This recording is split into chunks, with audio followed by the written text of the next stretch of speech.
आज आम इतिहास और राजनीति विज्ञान ऑब्जेक्टिव 25 क्वेश्चन डिस्कशन करवा।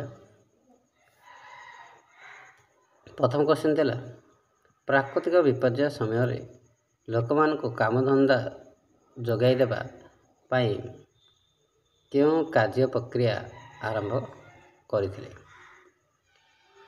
क्यों कार्य प्रक्रिया आरंभ करथिले?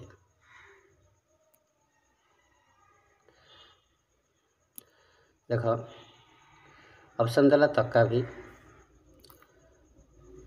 टेस्ट रिलीफ, कृषि पांठी, कृषि उद्यान। उत्तर आमर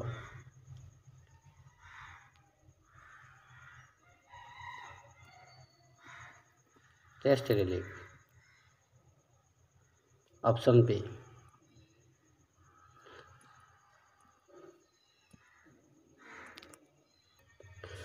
परवर्त प्रश्न 2 नंबर केउ मसीह गतिपथा संपूर्ण भाव ओडिशा उठाई दिगला? 1980, 1990, 1960, 1976। उत्तर ऑप्शन डी 1976। परवर्त प्रश्न हीराकुद नदीबंध योजनार उद्देश्य कौन थिला? माछ चाष, पर्यटन, जल बंटन, कृषि विकास। उत्तर कृषि विकास। परवर्त प्रश्न 4 नारिकेल घोषणा केन्द्र ओडिशार केउंठार अवस्थित? साक्षीगोपाल, कोणार्क, बनमालीपुर, निमापड़ा।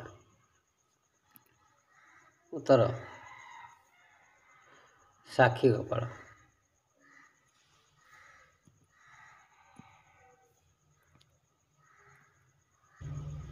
परवर्ती प्रश्न 5 पतित जमी को चाषोपयोगी करवा योजनार लक्ष्य कौन? गुजरा, तकाभी, आरभी अधिक खाद्य शस्य उत्पादन करवा। उत्तर अधिक खाद्य शस्य उत्पादन करवा।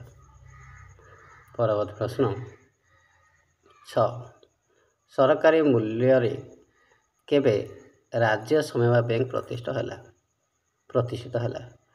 1950, 1909, 1948, 2000। उत्तर ऑप्शन सी 1948। परवर्ती प्रश्न 7 अनुगुल ठारे केउं चाष पई केंद्र स्थापित होइछि?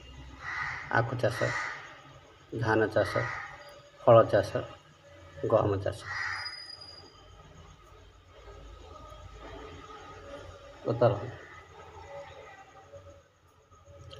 फल चाष, ऑप्शन डी राइट आंसर। 7 चिरस्थायी बंदोबस्त व्यवस्था किए प्रचलन करथिले?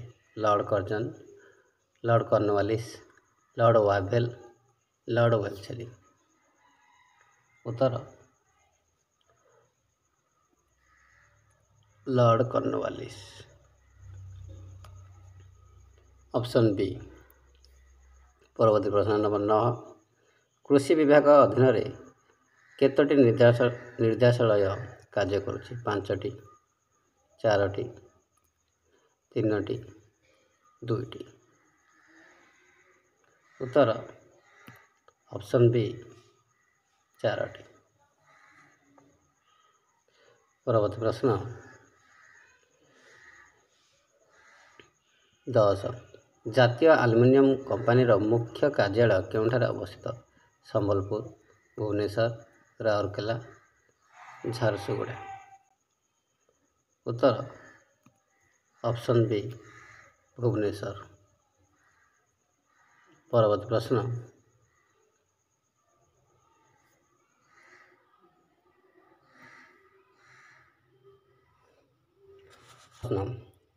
'पोस्को प्रकल्प केउं जिले में कार्यकारी करने ओडिशा सरकार ରାଜିନାମା ପତ୍ର ସ୍ୱାକ୍ଷର କରିଛନ୍ତି? କେନ୍ଦ୍ରାପଡ଼ା, ଜଗତସିଂହପୁର, ପୁରୀ, ବାଲେଶ୍ୱର। ଉତ୍ତର ଜଗତସିଂହପୁର, ଅପସନ୍ ବି। ପରବର୍ତ୍ତୀ ପ୍ରଶ୍ନ 12। କେଉଁଠାରେ ବକ୍ସାଇଟ୍ର ସନ୍ଧାନ ମିଳିବା ପରେ ଓଡ଼ିଶାରେ 2ଟି ଆଲୁମିନିୟମ ପ୍ରକଳ୍ପ ପ୍ରତିଷ୍ଠିତ ହେଲା? ସୁକିନ୍ଦା, ପଞ୍ଚପତିମାଳି, ନାଲକୋ, ଡୁବୁରି। ଉତ୍ତର ପଞ୍ଚପତିମାଳି, ଅପସନ୍ ବି। ପରବର୍ତ୍ତୀ ପ୍ରଶ୍ନ ନମ୍ବର 13।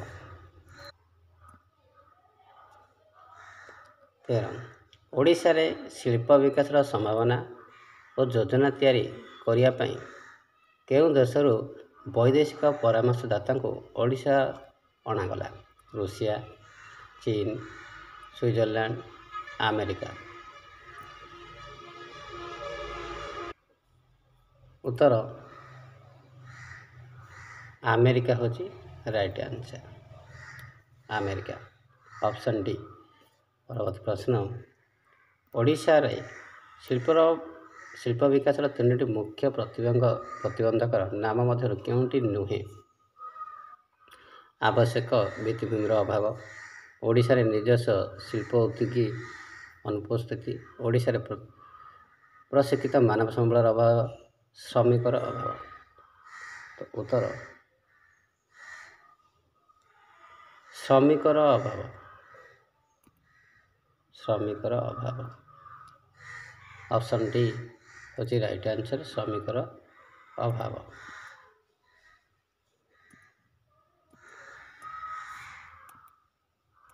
ପରବର୍ତ୍ତୀ ପ୍ରଶ୍ନ ନମ୍ବର 15। 1947-48ରେ ଓଡ଼ିଶାରେ ସମବାୟ ସମିତିର ସଂଖ୍ୟା କେତେ ଥିଲା? 120, 133, 170, 183। ଉତ୍ତର 120 ଥିଲା, ଅପସନ୍ ଏ। ପରବର୍ତ୍ତୀ ପ୍ରଶ୍ନ 16। 1951 ମସିହାରେ ଓଡ଼ିଶାର ସମୁଦାୟ ଶ୍ରମ ଶକ୍ତିର ଶତକଡ଼ା କେତେ ଭାଗ ଶ୍ରମିକ କଳକାରଖାନାରେ କାମ କରୁଥିଲେ? 7.14 ଭାଗ, 2.1 ଭାଗ, 8.2 ଭାଗ, 5.3 ଭାଗ। ଅପସନ୍ ଏ ହେଉଛି ରାଇଟ୍ ଆନ୍ସର, 7.14 ଭାଗ।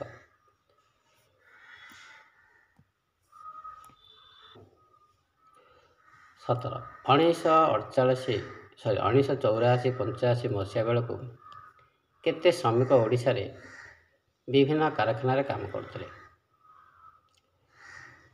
1,90,000, 3,90,000, 2,30,000, 5,80,000।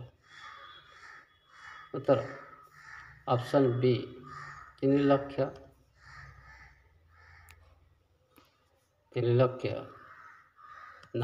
ଅପସନ୍ ବି ହେଉଛି ରାଇଟ୍ ଆନ୍ସର। ପରବର୍ତ୍ତୀ ପ୍ରଶ୍ନ, ରେଶମ ପୋକ ପାଳନ ଓ ରେଶମ ସୂତା ଉତ୍ପାଦନ କି ପ୍ରକାର ଶିଳ୍ପ? ଶ୍ରମଭିତ୍ତିକ, କୃଷିଭିତ୍ତିକ, ଅର୍ଥଭିତ୍ତିକ ଶିଳ୍ପ, ବୈଷୟିକ ଶିଳ୍ପ। ଆମର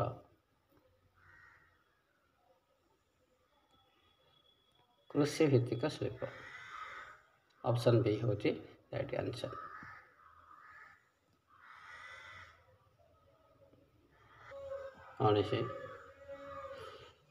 ଡାଲମିଆ କମ୍ପାନୀ କେଉଁଠାରେ ଏକ ସିମେଣ୍ଟ କାରଖାନା ପ୍ରତିଷ୍ଠା କରିଥିଲେ? ରାଇ, ରଙ୍ଗପୁର, ରାଜଗାଙ୍ଗପୁର, ପାଲଲହଡ଼ା, କରଞ୍ଜିଆ। ଉତ୍ତର ଆମର Rajgangpur, option B right answer. ପରବର୍ତ୍ତୀ ପ୍ରଶ୍ନ ଆମର 20। ଓଡ଼ିଶାର କେଉଁଠାରେ ଗୋଳା ବାରୁଦ କାରଖାନା ଅଛି? ଲୋଇସିଂହା, ଟିଟିଲାଗଡ଼, ସଇଁତଳା, ବଡ଼ମାଳ। ଉତ୍ତର ଅପସନ୍ ଡି, ବଡ଼ମାଳ।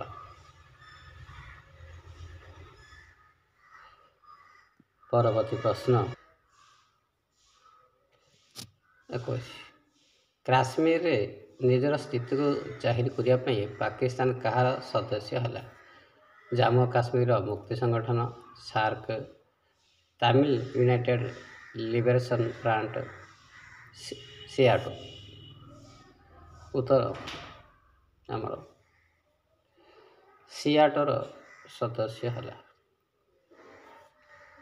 ପରବର୍ତ୍ତୀ ପ୍ରଶ୍ନ 22।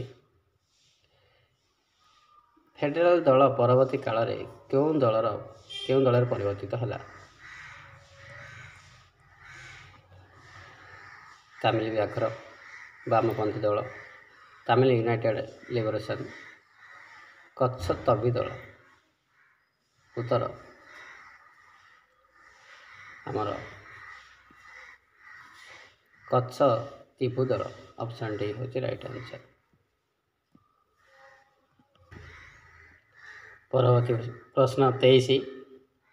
ପଞ୍ଚଶୀଳ ନୀତିକୁ ବାଦୁଂ ସମ୍ମିଳନୀରେ କେବେ ଗ୍ରହଣ କରାଯାଇଥିଲା? 1955, 1972, 1985, 1976। ଉତ୍ତର ଆମର 1955 ହେଉଛି ରାଇଟ୍ ଆନ୍ସର୍। Option A. ପରବର୍ତ୍ତୀ ପ୍ରଶ୍ନ 24। ଭାରତ ଓ ଚୀନ ମଧ୍ୟରେ ଥିବା ସୀମାରେଖାକୁ କ'ଣ କୁହାଯାଏ? ରେଡ୍ କ୍ଲିଫ୍, ସିବେଟେନ୍ ପେରେଲେଇ, ପାକ୍ ପ୍ରଣାଳୀ, ମ୍ୟାକମୋହନ ସୀମାରେଖା। ଉତ୍ତର ଆମର ମ୍ୟାକମୋହନ ସୀମାରେଖା। ରାଇଟ୍ ଆନ୍ସର୍ ହେଉଛି ଅପସନ୍ ଡି। ପରବର୍ତ୍ତୀ ପ୍ରଶ୍ନ। ତାମିଲ ୟୁନାଇଟେଡ୍ ଲିବରେସନ୍ ଫ୍ରଣ୍ଟ କେଉଁ ମସିହାରେ ଏକ ସ୍ୱତନ୍ତ୍ର ରାଷ୍ଟ୍ର ଗଠନ ପାଇଁ ଦାବି କରିଥିଲା? 1988, 1983, 1953, 1986। ଉତ୍ତର ଅପସନ୍ ଏ